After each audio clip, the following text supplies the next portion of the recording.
잠깐 지난 상황들 좀 볼게요. 우리 예수님께서 탄생하시기 전에 마리아와 요셉이 원래는 어디에 있었어요? 나사렛에 살고 있었죠. 그래서 나사렛에 살고 있다가 호적하러 가라 그래가지고 한번 생각해 보세요. 호적하라 그래. 호적하기 위해서 나사렛은 이제 갈릴리 지역이거든요. 그렇죠? 갈릴리에서 멀리 한 3일 길을 걸어가지고 어디로 갔어요? 유대 땅 갔어요. 유대 땅 베들레헴에 가서 보니까 갔는데 어떻게 해요? 뭐 사람 호적하러 너무 많이 왔어요. 그러다 보니까 있을 곳이 없어가지고 어디 뭐 할 수 없이 마구간에 들어가 주무시게 되고 이랬을 때 그때에 예수님께서 이제 아기 예수가 탄생하시죠. 탄생하시고 난 다음에 찾아온 사람들이 누구죠? 목자들, 목동들이 찾아왔습니다. 찾아왔고 그러고 난 다음에 언젠가 모르지만은 이제 집을 이사를 했어요. 이사를 하고 집에 들어갔을 때에 동방박사들이 찾아왔었죠. 그리고 그 예수님께서 이제 그 뭐 8일째 되는 날 할례 받으시고 33일 때 정결 예식을 위해서 예루살렘 성전에 올라가시는 거죠. 그때 뭐 정결 예식 올라갔었을 때에 또 만난 사람들이 이렇게 누구냐 하면은 시몬, 지난주에 했던 시몬과 안나 할머니 뭐 이런 사람들 거기서 만나게 되죠. 어쨌든 그렇게 되고 그리고 나서 이제 애국으로 갑니다. 애국으로. 그렇죠? 피난 갑니다. 왜냐하면은 헤롯이 동방박사들한테 야 너희들 가서 아기 예수께 경배하면은 나한테 가서 보고하라. 나도 가서 경배하라. 이렇게 했는데 사실은 그렇게 하려고 한 게 아니라 죽이려고. 예, 찾기만 하면 죽이려고 했는데 동방박사들이 천사의 지시를 받아서 바로 갔죠. 그렇죠? 바로 가고 난 다음에 그 2살 아이를 헤롯이 죽이려고 그럴 때에 또 천사가 말하기를 넌 빨리 애국으로 피난 가라. 그래 애국으로 피난 갔었지. 애국은 이집트입니다. 이집트로 피난 갔었을 때에 갔다가 다시 이제 헤롯이 죽죠. 헤롯이 죽고 난 다음에 이제 올라오게 됩니다. 올라와서 나사렛으로 가는 게 아니라 저기 유대 땅으로 가는 게 아니라 나사렛으로 가서 나사렛 가서 생활하십니다. 그리고 12살 때 한번 예수님께서 예루살렘 성전에 올라가시는 사건이 한번 나오시고 그리고 나서 이제 공생의 사역이 시작됩니다. 그 공생의 첫 번째 사역이 어디서부터 시작되죠? 기억나나요? 공생의 첫 번째 사역, 예수님의 공생의 사역. 세례요한. 그렇죠. 세례요한의 세례터 제가 얘기했잖아요. 대관식. 예, 이렇게 막 세례요한이 세례를 주니까 하늘이 열리고 성령이 불같이 임하고 소리가 나죠. 이는 내 사랑하는 아들이요. 이렇게 나의 택한 자라 이렇게 소리 났었을 때에 그래서 그 대관식 장면 이것이 이제 원래 왕위의 대관식 할 때 여기에 막 이렇게 관을 쓰잖아요. 그처럼 하늘의 관을 쓰시는 거 이분이 바로 누구냐 하면은 이분이 바로 메시아다. 이분이 약속한 거 메시아다. 이 얘기를 확실하게 인정하면서 거기서부터 공생이 시작됩니다. 그래서 공생의 첫 번째 시작은 세례 요한의 세례터 이렇게 생각하시면 되고요. 그 다음에 이제 뭐 시험 받으시고 그 다음에 5명의 제자를 택하시고 그 다음에 이제 올라가죠. 어디로 가냐면 다시 지금 어디 세례 받으시고 시험 받으시고 이런 것은 어디였냐면 유대 땅이었어요. 유대 땅 그쪽에 세례 요한의 세례터 그쪽입니다. 그리고 이제 다시 올라가시면서 가나의 혼인잔치에 올라가다가 혼인잔치 하시고 그 다음에 가버나움에 가십니다. 근데 가버나움에 성경에 여러 날을 계시지 않으라 보니까 뭐 하러 갔어요? 본격적으로 앞으로 내가 여기서 사역할 것이다. 예, 여기에. 그래서 가버나움에 잠깐 들렸다. 여러 날 계시지 않고 다시 갈릴리로 갔습니다. 이제 그렇게 갔고요. 그 다음에 이제 지지난주에 저기 6월절 첫 번째 6월절. 그러니까 이렇게 생각하시면 됩니다. 공생의 시작은 세례 요한의 세례터, 그쵸? 그 다음에 첫 번째 6월절은 뭐죠? 예루살렘 성전에 내려오시면 성전에 오십니다. 그러니까 6월절 그러면은 예루살렘에 왔다 이렇게 생각하시면 됩니다. 예루살렘. 근데 꼭 다 가지는 않습니다. 근데 어쨌든 그건 제가 나중에 설명할 거예요. 그래서 저기 그 예루살렘 성전에 와셔서 한 일이 뭐예요? 청결. 예, 성전 청결 사건입니다. 그 대제사장 가야바와 그 그룹들, 그 팀들이 만들어 놓은 그 제수용품 전매청 해가지고 많은 그 이득을 취하면서 생활할 그때에 예수님께 성전을 흩으십니다. 아마 그 전에서도 12살 뭐 그 후에 몇 번씩 아마 성전에 왔을 거예요. 6월절이니까. 근데 기록을 안 해놨지. 왔었을 텐데 이제 사생의 기간에 사생에 왔을 텐데 보면서 많이 느꼈을 거예요. 야, 이래는 안 되는데. 그래서 적어도 이거는 아닌데. 이 사람들이 아주 집단적으로 묶어놓고 누구도 그것을 틀릴 수 없는 그 성전의 체계, 거기서 엄청난 부를 모아가는 가야바 그 대제사장 그룹들, 이런 것들 보면서 주님은 막 그 어릴 때부터 아마 마음에 통탄했을 것 같아요. 이거 어떻게 이럴 수가 있을까 이런 생각을 하셨을 것 같아요. 그래서 30대 공생에 시작하고 그 다음에 6월절 때 첫 번째 6월 때 와가지고 성전을 청결하게 하시고 그 다음에 뭐 니고데모를 만나고 이적을 많이 행하시고 추종자들을 생기고 이렇게 해서 그 세례 요한의 그 추종자를 다 받아들이잖아요. 그리고 난 다음에 다시 이제 그 어디로 가시게 되냐 하면은 갈릴리로 가시게 됩니다. 근데 갈릴리로 가시게 되는 입장이 있습니다. 왜 갈릴리로 가시냐 하면은 가실 수밖에 없어요. 이제 한 8개월 동안 그 성전 청결 6월절 있고 한 8개월 동안에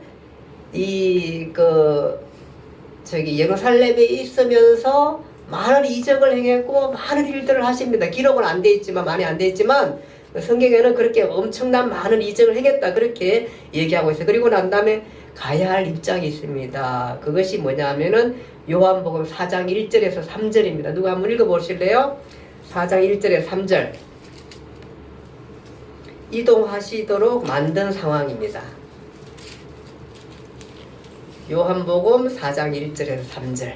예수께서 제자를 삼고 세례를 베푸신 것이 요한보다 많다 하는 말을 바리새인들이 들은 줄 주께서 아신지라. 예, 예수께서 제자를 삼고 세례를 베푸시는 것이 요한보다 많다는 말을 바리새인들이 들은 줄을 주께서 아신지라. 무슨 얘기를 하고 싶을까요? 이 바리새인들의 입장을 바리새파 사람들이 예수님에 대한 입장을 정리하셨습니다. 무슨 얘기냐 하면은 세례 요한도 바리새인들이 보기에는 위험한데 세례 요한보다 더 많은 사람들이 이제 예수께 모이기 시작했습니다. 아, 이거는 그냥 놔두면 안 될 일이다. 이런 생각을 하신 그것을 그렇게 생각하는 그 입장 정리, 거기 이동하시로 만든 상황 1번은 바리새파 사람들이 예수님에 대해 입장을 정리함. 그 입장의 정리가 뭐냐 하면은 그냥 둘 수 없는 자다. 뭐 이런 생각 하겠죠? 예. 그렇게 됐고 2번은 뭐냐 하면은 2번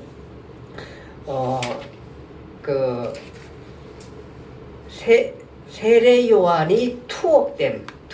마태복음 4장 12절 13절에 보면은 세례 요한이 드디어 잡힙니다.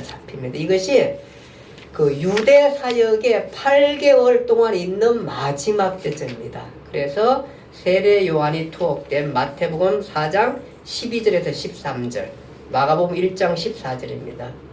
세례 요한이 투옥되었다는 소식을 듣고 갈릴리로 가십니다. 그러니까 세례 요한이 잡혀 들어가죠. 예수님은 이제 저기에서 유대 땅에서 이들로부터 정치적인 것으로부터 벗어나 갈릴리로 가시게 되는 것입니다. 마태복음 4장 12절 13절, 마가복음 1장 14절입니다.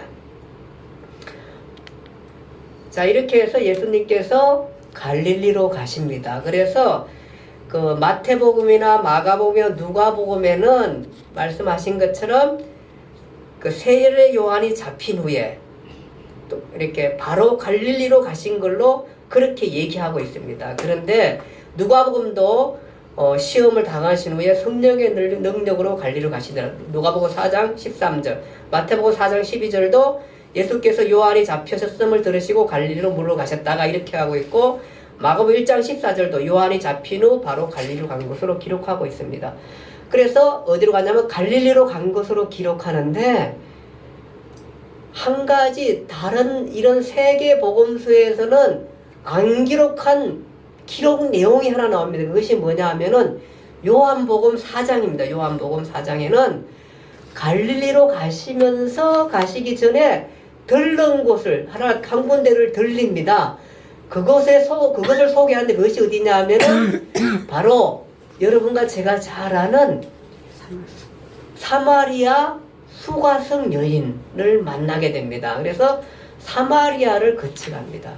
그래서 우리가 마태복음이나 누가복음이나 마가복음이나 누가복음을 읽으면은 바로 갈릴리로 가셨네 이렇게 얘기할 수 있지만 그 빠뜨린 부분을 어디서 기록하면 요한복음에서 기록합니다. 요한복음 4장에서 기록하고 있습니다. 요한복음 4장에는 예수님께서 사마리아를 거쳐서 갈릴리로 올라가신 걸로 그렇게 얘기하고 있습니다. 그래서 사마리아로 갔습니다. 사마리아는 혹시 보이실지 모르겠네요. 지금 여기 마우스가 있는데 여기 사마리아를 갔는데 여기 수가라는 동네 갑니다. 수가. 사마리아의 초입에 수가라는 데 갔습니다. 가가지고 거기에서 이제 그 우물가에 가 있는데 거기 예수님께서 피곤하시고 많이 그러셨잖아요. 피곤하시고 앉아서 쉬셨어요. 쉬셨는데 그 쉬시는 동안에 제자들은 이 사마리아의 동네에 먹을 것이 뭐 있을까요? 사러 들어갔어요. 예수님 혼자 있는데 누가 찾아오냐 하면은 한 여인이 이 야곱이 파놓은 우물가, 그러니까 아주 오래된 우물가가 있었어요. 물이 굉장히 중요하겠죠. 이쪽 지역들은 그 우물가에 물길로 나왔는데 언제냐 하면은 거기엔 6시라 그랬는데 6을 더하면은 우리나라 시간으로 12시입니다. 12시 낮에 한 여인이 우물가에 물을 길러로 오게 되는 것입니다. 이 여인이 함적한 12시에 오는 것은 아마 그 뜨거울 때 온 거 보면은 조금은 뭐라 그럴까 남의 눈을 피해서 온 것 같아요. 남의 눈을 피해서. 우리가 니고데모가 예수님이 찾아오셨을 때는 밤중에 오셨어요. 자기가 그 산에 들인 공의회의 회원인데 국회의원인데 내가 아무리 예수가 유명하다 그래가지고 내가 찾아갔다가 괜히 그 예수와 한패 될까봐 걱정도 하고 이래가지고 밤에 몰래 찾아갔었거든요. 제가 음식물 쓰레기를 버리러 갈 때는 몇 시에 가는지 아세요? 네, 맞아요. 밤 11시에 갑니다. 11시에. 왜 가죠? 뭐 음식물 쓰레기 그렇게 힘든 일이라고 그렇게 가는지 모르겠어요. 어쨌든 간에 이 여인이 그렇게 갑니다. 그렇게 해서 이제 가가지고 보니까 어떤 남자분이 한 분 계신데 유대인. 그러면서 예수님께서 그 여인에게 물을 좀 달라고 합니다. 그러니까 그 여인이 굉장히 이상하게 얘기했습니다.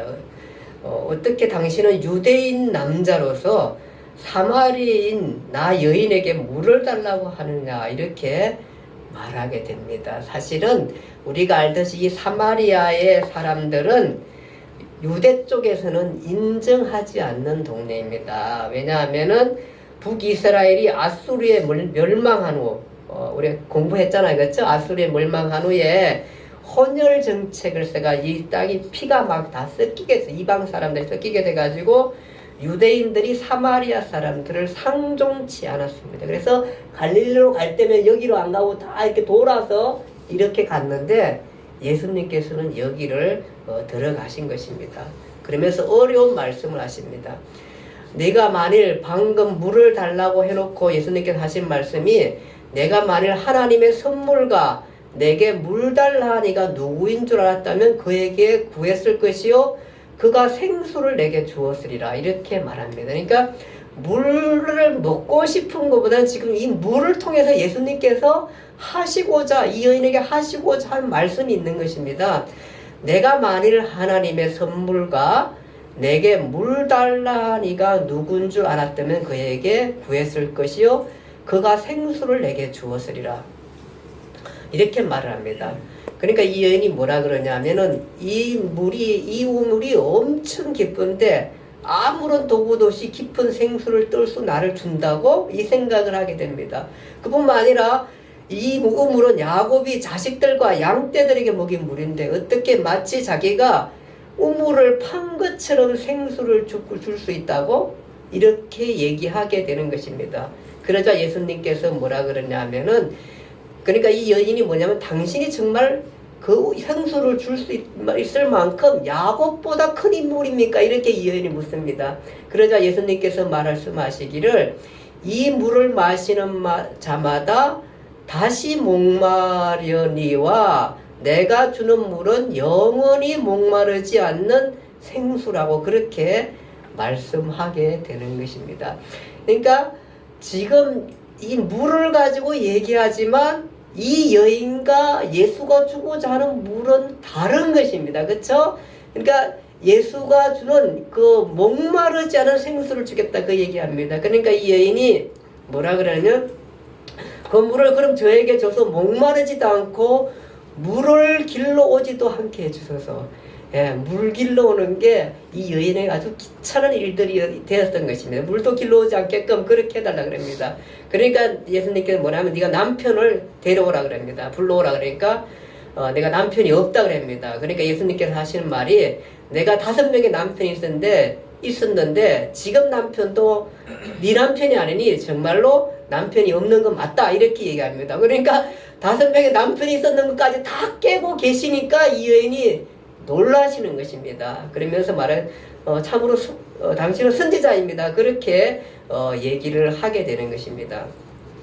이 남편이 5 있다는 이 여인이 보통의 해석에서는 굉장히 문제가 많은 여성이라고 이렇게 얘기하기도 합니다. 그러나 사실은 이 남성 중심의 사회에서 그리고 시대적으로 어려운 상황에서 특별하게 똑똑하지 않으면은 또 가정적인 어떤 그 배경이 정말 좋지 않으면 가난한 사람으로서 그리고 여인으로서 이 시대에 혼자 살아간다는 게 아마 그렇게 쉽지 않았을 것입니다. 그래서 이 열악한 환경에서 여인으로 살다 보니까 이 남자와 결혼해서 삶을 유지해야 되고 또 저 남자와 결혼해서 삶을 유지해야 되는데 이 못된 남자들이 여인을 잘 데리고 살지를 않습니다. 그러니까 혼자 살아가는 이 가련한 여인 앞에 예수님께서 나타나신 것입니다.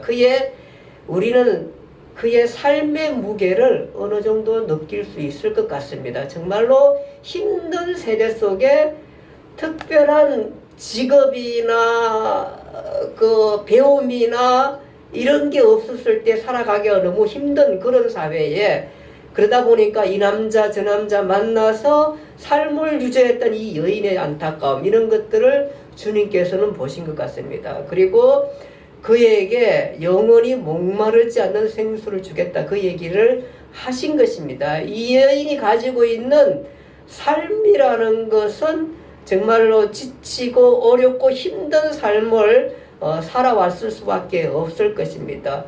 그런 가운데 이 여인은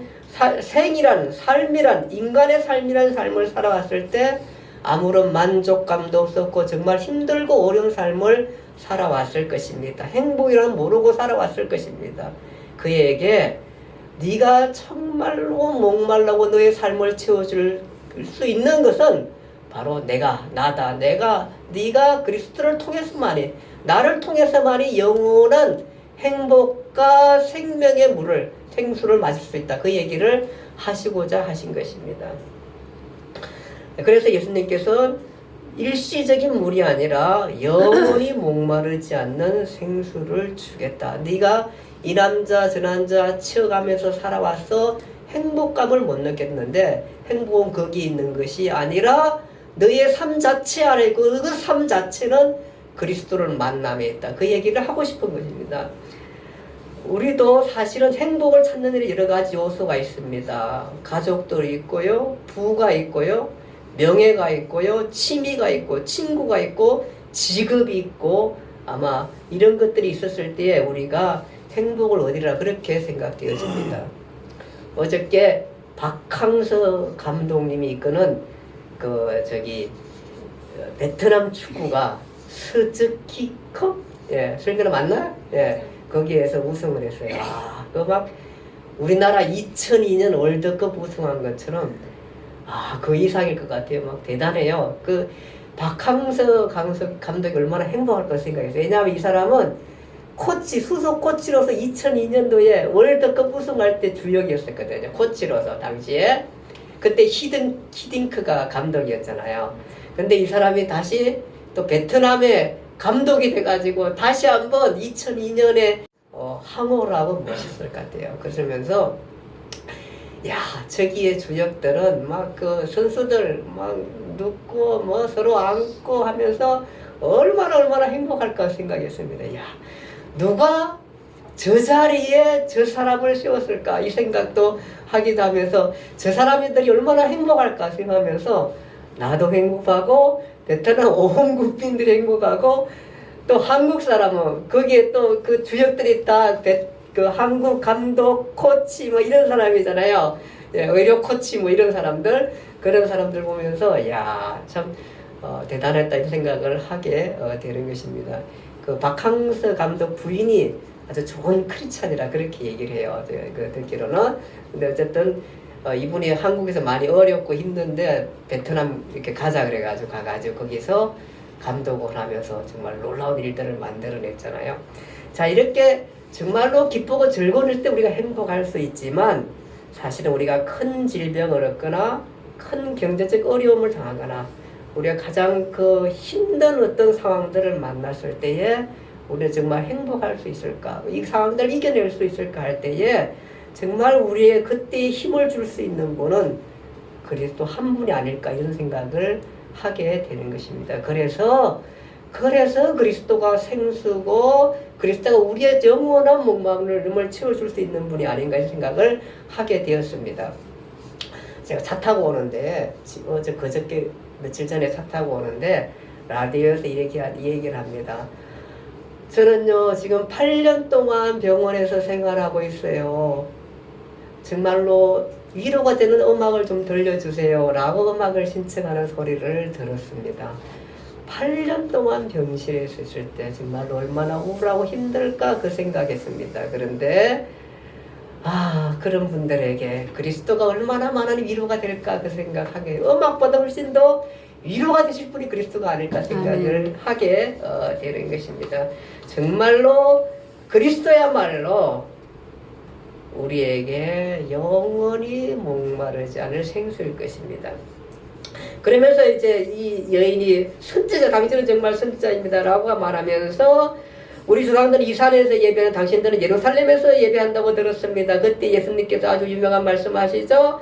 이 산에서 말고 예루살렘에서 말고 영과 진리로 예배할 때가 오나니 하나님이 영이시니 예배하는 자가 영과 진리로 예배할지니라. 바로 그때가 있더라 그렇게 얘기하면서 예루살렘도 아니고 또 사마리아도 아니고 영적으로 우리 마음적으로 예배할 그때가 옵니다. 그래서 그로 말미암아 이제 성전의 의미는 사실은 없어졌습니다. 성전의 의미는. 그런데 뭐 또 다시 유대 땅에 성전 세운다고요? 그럴 이유가 하나도 없는 것입니다. 그리스도만이. 아마 유대 땅에 세우면은 교회가 세워지겠죠. 교회가. 그렇습니다. 자, 그렇게 해서 이 버려진 땅에 예수님께서 복음을 전하게 됩니다. 이 여자가 물동이를 버려두고 물동이를 아예 버려뒀어요. 물 들어온 여인이 버려두고 가서 그리스도가 오심을 그 사마리아 사람들에게 전하게 됩니다. 그리고 그들이 복음을 듣고 많은 사람들이 예수를 믿게 되고 그냥 들려러 갔던 그분이 거기에서 이틀을 더 삶을 유하게 되는 것입니다. 사실은 여기는 들어가야 할 땅이 아닙니다. 그래 들어가셔서 복음을 전할 뿐만 아니라 또 여기에서 이틀을 더 유하며 하나님의 말씀을 전하게 됩니다. 이때에 사마리아가 복음을 받게 되는 것입니다. 그래서 아마 이때 복음을 전했고 우리가 그 사도행전 때에 이 사마리아의 사람들도 예수 그리스도를 믿게 된 그런 사람들이 많이 있었던 것 같습니다. 자, 이렇게 해서 이제 이 사마리아를 거치고 난 다음에 갈릴리로 가시게 되는 것입니다.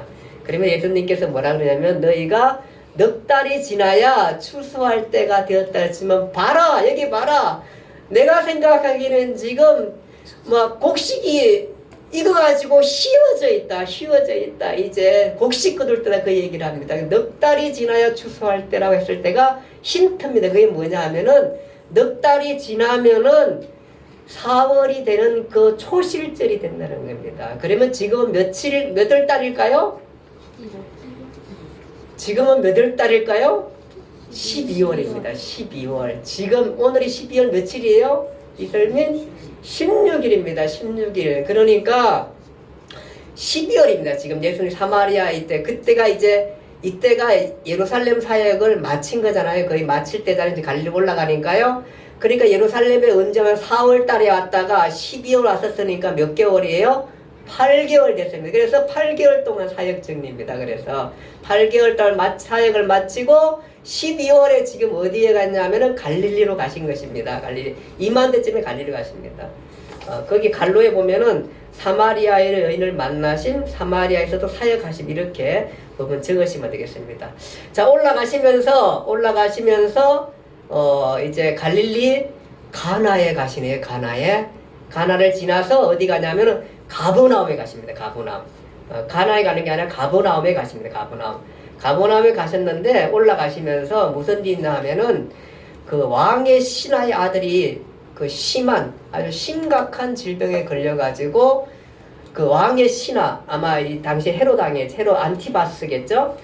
그 왕의 신하가 그 신하의 아들이 병이 들어가지고 그 가버나움에서 예수님이 올라오는 쪽으로 오고 있었습니다. 그러면서 그 올라가시면서 맞아. 가버나움에 갈릴리로 가셨는데 가버나움에서 왕의 신하의 아들이 병이 들어가지고 왕의 신하가 올라왔습니다. 올라와가지고 갈릴리에 올라오셔서 소문을 듣고 올라와서 예수님을 만나러 올라왔습니다. 그러면서 우리 아들이 곧 죽게 되었으니까 당신이 빨리 와서 우리 아들 좀 고쳐달라 그 얘기 하게 됩니다. 아마 예루살렘에서 있던 많은 일들에 대해서 이 사람도 들었던 것 같아요. 병을 고치시고 이런 거 보면 급하니까 올라왔죠. 딱 올라왔죠. 가버나움에서 올라왔습니다. 한 30km 된다는데 올라와가지고 그렇게 해서 우리 아들을 병이 죽게 되니 고쳐달라 그러니까 예수님께서 너희는 표적과 기사를 보지 않으면 도무지 믿지 않으라 이렇게 하면서 그 아이 걱정하지 말고 내려가라 그 아이가 살아났다 그 얘기를 하게 됩니다. 고침받았다 그 얘기를 합니다. 그러니까 이 사람이 아마 어쨌든 잘 믿기지 않지만 살아났다고 하니까 돌아가는 중에 누가 한다면 이 사람의 종들이 이 기쁜 소문 아이가 살아난 소문을 듣고 막 올라오는 길에 만나게 됩니다. 그러면서 우리 만나니까 이 종들이 그 신하한테 뭐라 하면은 지금 당신의 아들이 다시 살아났습니다. 괜찮습니다. 고침 받았습니다. 그 얘기를 합니다. 그러니까 그 몇 시쯤 됐냐 그러니까 7시쯤 됐다 그 얘기합니다. 그러니까 그걸 가만히 따져보니까 그 예수라는 분이 고쳐졌다 그 얘기 했을 때라는 생각을 감지하고 돌아가게 되면서 그래서 왕의 신하의 아들을 고치는 사건을 이제 나타나요. 그렇게 갈릴리로 올라가는 도중에 만나게 된 것 같습니다. 그렇게 해서 고치게 되는 그래서 이것이 그 갈릴리 가나 지역 쪽에서 아마 이쪽이 아마 가나 같아요. 가나 쪽에서 두 번째 표적을 행하게 되는 것입니다. 두 번째 표적을 그래 가시는 길에 원격 치료를 하게 됩니다. 요즘도 원격 치료 하시죠? 예, 요즘 모니터 가지고 다 치료하는데 사실은 이게 다 어디서 나오냐면은 그러니까 하나님의 능력 가운데서 이게 나타나는 거예요. 그러니까 사실 인간의 치라는 게 얼마나 대단하냐면은 그런 거 생각할 때마다 맞아 하나님이 창조하셔서 그 얘기를 할 수밖에 없어요. 지금 원격 치료 하잖아요. 여기서 예, 제가 여기 앉아가지고 우리 집에서 삼성 의료원에 예, 그 모니터를 통해 가지고 치료받을 수 있게끔 좋은 의사를 만날 수 있게끔 이런 것들 하잖아요. 하는 것처럼 그렇게 치료하게 되는 것입니다. 그리고 이제 갈릴리 고향으로 나사렛으로 돌아가게 됩니다. 돌아가는데 8개월 만에 갈릴리 고향으로 돌아왔는데 돌아오니까 벌써 뭐냐 하면은 예수님보다 소문이 먼저 도착해 있었던 나사렛입니다. 예수님보다 소문이 먼저 도착해서 무슨 소문일까요? 무슨 소문이죠? 무슨 소문일까요? 예루살렘 성전에서 있었던 소문 아닐까요? 그쵸? 왜냐하면 그게 아주 쇼킹한 일이었거든. 이거는 정말 큰 충격을 줄 수밖에 없었던 거예요. 왜냐하면 예루살렘 성전에서 그 대제사장, 그 높은 가문들 앞에 도전을 했잖아요. 지금 엄청난 도전을 했잖아요. 그러니까 그 소문이 이미 도착해 있었습니다. 그리고 벌써 예수님은 세례 요한보다 더 인기 있는, 세례 요한보다 더 인기 있는 영적 지도자가 되었다는 소문입니다. 예루살렘 성전에서 대제사장 가문에 도전했고 세례 요한보다 더 인기 있는 영적 지도자가 되었다는 소문인 것입니다. 그리고 많은 이적을 행했다는 이야기 등 이런 얘기들이 벌써 갈릴리 땅에 도착되어 있습니다. 갈릴리보다 먼저 일찍 갔던 사람들이 뭐 엄청난 얘기를 하면서 주고받으면서 갔겠죠. 그러니까 예수님의 고향에도 이렇게 소문이 크게 번졌습니다. 그런데 이미 예수님을 배척하기로 입장 정리한 나사렛 회당 원로들이 있습니다. 왜냐하면은 예수라는 사람이 여기 오지만 이미 정리를 했습니다. 이 사람은 우리가 배척해내야 할 사람이다. 그냥 놔두서는 안 될 사람이다. 회당의 장로들은 그렇게 얘기합니다. 예수님께서 이 회당에 들어가서 예수님의 말씀을 이사야서 61장을 가지고 말씀을 전하거든요. 회당에서. 그래서 이 사람들은 어떻게 입장을 정리하냐 하면은 그는 요셉의 아들 목수가 아니냐. 재주는 좀 부리지만 뭐 목수의 아들이지. 애써 인정하려 하지 않습니다. 어떻게 정리하냐면은 배척할 자, 이렇게 나사렛을 정리하게 됩니다. 그 3번에 보면은 예수님이 안식일에 해당해서 찾아 읽으셨던 이사야 본문의 의의는 뭐냐면 이 본문 이사야서 61장을 무슨 내용이냐 하면은 마태복음 4장 18, 19절 한번 읽어볼래요? 마태복음 4장 18절, 19절. 마태복음 4장 18, 19절.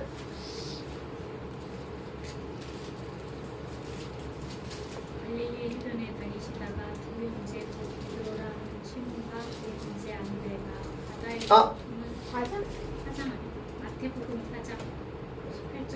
예, 18절 맞나요? 13절. 13절 한번 읽어요. 예.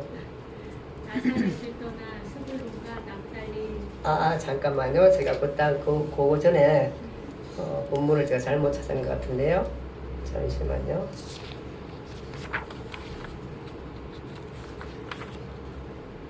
누가복음인가요? 누가복음을 찾아볼래요?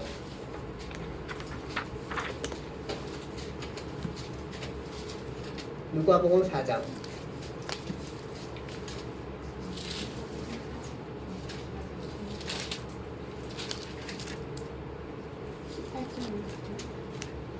누가복음 4장. 잠시만요. 잠깐만요. 4장. 예, 18절. 예. 주의 성령이 내게 임하셨으니 이는 가난한 자에게 복음을 전하게 하시려고 내게 기름을 부으시고 나를 보내사 포로된 자에게 자유를, 눈먼 자에게 다시 보게 함을 전파하며 눌린 자를 자유롭게 하고 주의 은혜의 해를 전파하게 하려 하심이라 하였더라. 예, 맞습니다. 이사야서 61장 1절 2절 한번 읽어볼래요? 누가요? 이사야서 61장.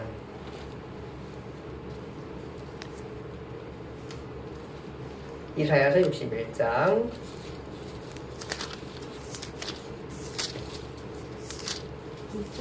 61장 1절에서 2절. 주의 여호와의 영이 내게 내리셨으니 이는 여호와께서 내게 기름을 부으사 가난한 자에게 아름다운 소식을 전하게 하려 하심이라. 나를 보내사 마음이 상한 자를 고치며 포로된 자에게 자유를, 갇힌 자에게 노임을 선포하며 여호와의 은혜의 해와 우리 하나님의 보복의 날을 선포하여 모든 슬픈 자를 위로하되 그로 시온에서 슬퍼하는 자에게 화관을 주어 그 죄를 대신하여 기쁨의 기름으로 그 슬픔을 대신하여 찬송의 옷으로 그 근심을 대신하시고 그들이 의의 나무 곧 여호와께서 심으신 그 영광을 나타낼 자라 일컬음을 받게 하려 하심이라. 예, 여기까지 보겠습니다. 무슨 얘기냐 하면은 예수님께서 이제 갈릴리 나사렛 회당에 들어가셔가지고 본문 이사야서 61장 1절에서 2절 이사야의 그 예언에 대해서 본문을 가지고 말씀을 전하게 됩니다. 그 말씀 내용은 뭐냐면 메시아가 와서 행할 일의 성격과 내용을 알려주는 구절입니다. 그러면서 예수님께서 뭐냐면 가난한 자에게 복음이 전파되고 포로된 자에게 자유를 주고 눈먼 자에게 다시 보게 하고 눌린 자에게 자유를 주는 주의 은혜의 해를 전파하려고 하십니다. 이렇게 그 말씀하시면서 그 메시아가 했던 이 모든 일들을 이 글이 오늘날 너희에게 응답하였느니라 그 얘기를 합니다. 그 얘기는 뭐냐 하면은 바로 메시아인 본인이 여기에 오셔가지고 그 이사야가 뭐냐 하면은 메시아가 오면은 이런 일들이 있는데 그 일들이 지금 일어나고 있는 것을 너희가 듣고 보지 않았느냐 그 얘기를 하는 것입니다. 이사야서 61장을 갖고 바로 그게 뭐냐면은 내가 메시아다 그 얘기를 하고 싶은 겁니다. 그 얘기를 하시게 되는 것입니다. 가난한 사람에게 아름다운 일이 전파되고 병든 자가 고침을 받고 또 자유가 선포되는 것 그것이 바로 뭐냐 하면은 메시아의 사역인데 메시아가 오면 이렇게 하겠다는 그것이 지금 행하고 있는 것들을 너희가 보지 않느냐 그 얘기를 하는 것입니다. 너희가 맨날 그러니까 이 얘기인 거냐 너희가 매일 그 회당에 모여가지고 뭐하냐 너희가 이사야서를 읽어가면서 성경 공부하고 있지 않느냐 말로만 자꾸 외치고 읽고 외침만 하면 무슨 소용이 있느냐 이 성경이 무슨 말씀하는지를 잘 읽어봐라 너희가 정말 성경 공부를 잘했다면은 내가 메시아인 거를 보면서 알 거 아니냐 이미 벌써 눌린 자의 가난한 자의 복음이 전파되고 있고 포로된 자에게 자유가 있고 눈먼 자를 다시 보게 하고 눌린 자에게 자유가 주는 바로 지금의 그 은혜의 시를 내가 선포하고 있는 거 아니냐 나를 메시아로 받아들여야 할 거 아니냐 그 얘기를 하는 것입니다. 그런데 그래 메시아가 슬퍼하는 자에게 하간을 주어 그 죄를 대신하며 무슨 얘기냐면은 슬퍼하는 자에게 하간을 주어 그 죄를 대신한다는 얘기는 이사야서 얘기는 화관이 뭐예요? 화관 꽃으로 만드는 관이에요. 원래는 죄인은 뭐예요? 죄를 덮어 쓰는 게 죄를 덮어 써야 하는 게 죄인인데 그 회개할 때 우리가 죄를 덮어 쓰고 당시 회개했다고요. 그런데 이제는 뭐냐면은 죄를 덮어 쓰는 게 아니라 뭘 줘요? 꽃을 주는 꽃관을 준다는 거예요. 그것들이 와가지고 그리고 그 죄를 대신해서 찬송의 옷으로 그 근심을 대신한다는 거예요. 이제 근심하지 말라는 거예요. 이제 죄에 눌려 살지 말라는 거예요. 내가 죄를 해방했으니까 이제 그러므로 이제 찬송할 때라 그 얘기를 하는 것입니다. 바로 그것이 지금 나를 통해서 이루어졌다고 회당에다 얘기를 하는데 이 사람들은 이 장만 정리하고 애써 인정하지 않고 예수 그리스도를 배척하고 이미 마음속에 정리를 회당장 장로들하고 다 한 거예요. 그러니까 예수님께서 이사야 61장의 말씀을 들으면서 내가 바로 그 이사야가 예언한 바로 그 메시아다. 내가 나를 믿어야 되는데 너희가 나를 이미 배척하려고 정리해놨으니까 그 얘기를 얘기하는 거예요. 그러자 이 사람들이 예수님을 낭떠러지로 끌고 가서 낭떠러지에 떨어뜨리려고 해요. 그래서 죽이려고 하는 거잖아요. 그것이 그 기록에 되어 있습니다. 그러니까 예수님께서는 선지자가 이 고향에서 대접을 못 받는 그 얘기를 또 하시잖아요. 그런 얘기도 하시고 그러면서 나사렛을 떠나려고 하죠. 나사렛 떠나서 전화하잖아요. 어디에 이삿짐 센터에다가 전화하잖아요. 전화해서 나 이제 이사 가야겠다 그 생각을 하는 겁니다. 이사를 어디로 갈까요? 네, 우리 공부 잘했잖아요. 어디에요? 예, 우리가 아까 전에 살펴봤듯이 가버나움에 잠깐 계셔가지고 오랫동안 안 계실 생각을 하신 거예요. 오랫동안 안 계시고 올라가시고 그러니까 정탐을 다 해놓고 그때면 집도 마련했을지도 모르겠어요. 그러니까 내가 여기서 사역하리라. 왜냐하면 이미 예수님은 나사렛에서 언젠간 나오게 될 거란 생각도 하고 이미 다 아신 거예요. 그래서 가버나움으로 가시게 되는 겁니다. 잠깐 볼게요. 예, 여기 나사렛에서 가버나움으로 이사 가시게 되는 것입니다. 근데 참 이 성경이 재미있는 것은 이렇게 해서 가버나움으로 이사 가시게 되는데 이것도 그냥 가신 게 아니에요. 성경에 이사야서 9장 1절 누가 좀 읽어볼래? 이사야서 9장 1절. 이사야서 9장 1절.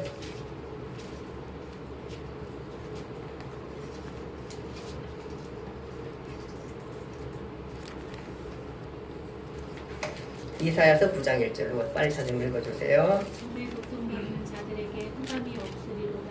옛적에 여호와께서 스불론 땅과 납달리 땅이 멸시를 당하게 하셨더니 후에는 해변길과 요단 저쪽 이방의 갈릴리를 영화롭게 하셨느니라. 예, 이방 갈릴리를 영화롭게 하셨다 그래. 무슨 얘기냐면 이 스불론 땅, 납달리 땅이 바로 뭐냐면은 가버나움이에요. 가버나움. 그러니까 이 가버나움은 사실 옛날부터 그 아수르나 아람이나 이런 지역으로 또 계속해서 짓밟힘을 받은 땅이에요. 열왕기 하야 15장에 보면은 29절에 보면은 베가 왕 때, 북이스라엘이죠. 한때 아수르 왕이 갈릴리와 납달리 땅을 점령한 것을 보게 돼. 그래서 이 땅이 계속 침략을 당해서 어떻게 생각하면 버림받은 땅이고 불행한 땅이라고 그렇게 생각을 해왔어요. 그러나 오늘 지금 예수 그리스도가 가시면서 무슨 얘기를 하는 거예요?